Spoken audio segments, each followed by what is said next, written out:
But particularly in the Middle East, millions of people believe Israeli agents were involved in the attack.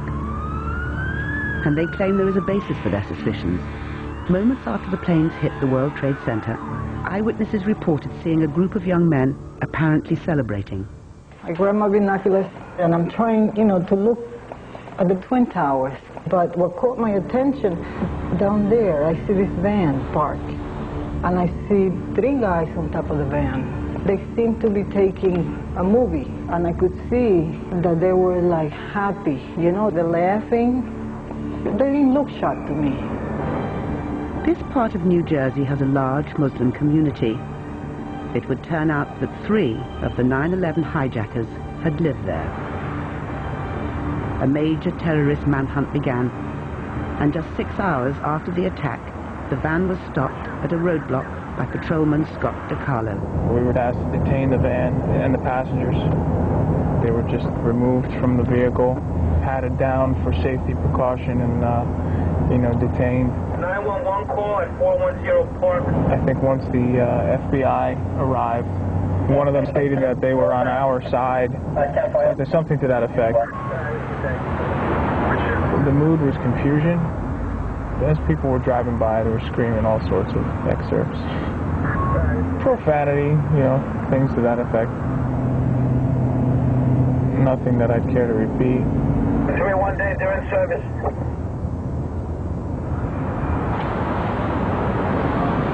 Over 2 months of interrogation began. The FBI discovered the men weren't from Al-Qaeda. They were Israelis. An enduring conspiracy theory began, that they were Israeli field agents who'd uncovered the 9/11 plot in advance. Israel had deliberately failed to warn the US authorities because it wanted to ensure that American public opinion was hostile to the Arab world. Channel 4 traveled to Israel and spoke to 3 of the 5 men arrested that day to hear their side of the story. One of the neighbors gave a call to the feds and tell there is a white van with 5 Arab people. As you see, I'm blonde, blue eyes. And he tells there is a bomb in a white van. He gave the number, 5 Arab people, and they're on the way to Manhattan to make a suicide. I was the driver. The policeman took his gun and put it in my head. Where are the bombs?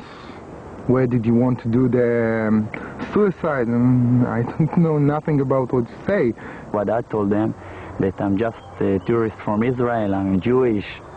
And he told me, don't talk, if you talk I'm going to shoot you. People were spitting on us from the street. They are passing with the cars and spit on us.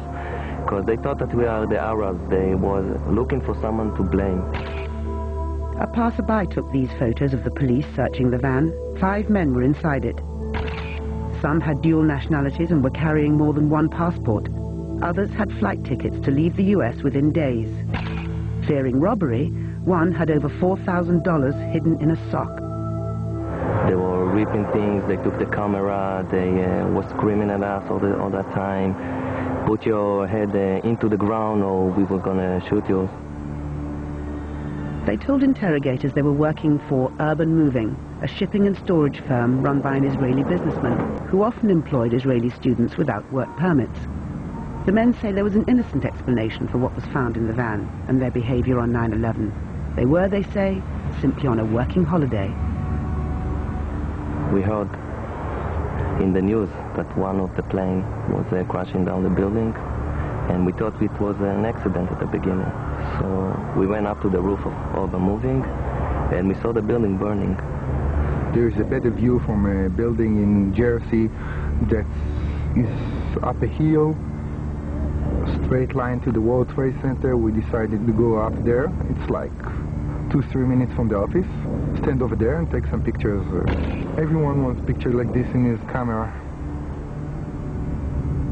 Their boss at Urban Moving, Dominic Suter, was questioned by the FBI, but then disappeared back to Israel. It left lots of unanswered questions and fueled suspicion about the 5 men. Investigators seized the firm's computers, and the investigation took on a new urgency with multiple lie detector tests. They continued to ask, did you No, the terrorists, did you know where they flew from? Did you know what they were supposed to do? The answer all the time is no, I don't know even what you talk about. The FBI wasn't satisfied. Channel 4 has learnt from intelligence sources that some of the men's names were already known to American counterintelligence. Paul Kurtzberg admitted serving in an Israeli army anti-terrorist unit. He refused to take a lie detector test for 10 weeks. I was serving in a special unit in the army, and it's not a big secret or something like that. But there are things that I have to keep to myself, as loyal to my country. The story that the feds build is a very good story. When you hear their story, you start even to believe it inside. Okay, maybe I'm a spy. I'm sure that I'm not, but the story is so good, so maybe I am. Tuval Aviv is a counter-terrorism advisor to the US Congress, but was once a spy for Israel's secret service Mossad. He says Urban Moving was a front company for Israeli intelligence, and that some of its workers were spying illegally in the US. Israel has engaged in intelligence gathering in friendly countries. Some of it is done with permission, and some of it probably has been done without permission in areas that is vital to Israeli interest, where large Arab communities operate and live, where there's a lot of fundraising for terrorist activities in the Middle East. That's the old undercover. This is the old way of gathering intelligence, which America has not used. If a decision is being made to put a bomb under a building during and after a prayer on a Friday night in a mosque, you have to be in the mosque. You will not be able to do it from a satellite. Sources close to Israeli intelligence have told Channel 4 that Urban Moving produced no information that could have prevented 9/11. But whatever the truth of the conspiracy story, it's flushed out the possibility that Israel spies on America, its closest ally, an espionage tactic that both governments would prefer kept secret. There are certain type of information and methods of collections that you don't want to share with the local host country. Systems that you use, contacts that you make, undercover operations that you penetrating other terrorist networks. Those types of information you don't share with anybody. The Urban Moving 5 were eventually deported to Israel for visa violations. Channel 4 understands, from sources close to US intelligence, that the condition of their release was that Israel promised not to spy in the US without permission.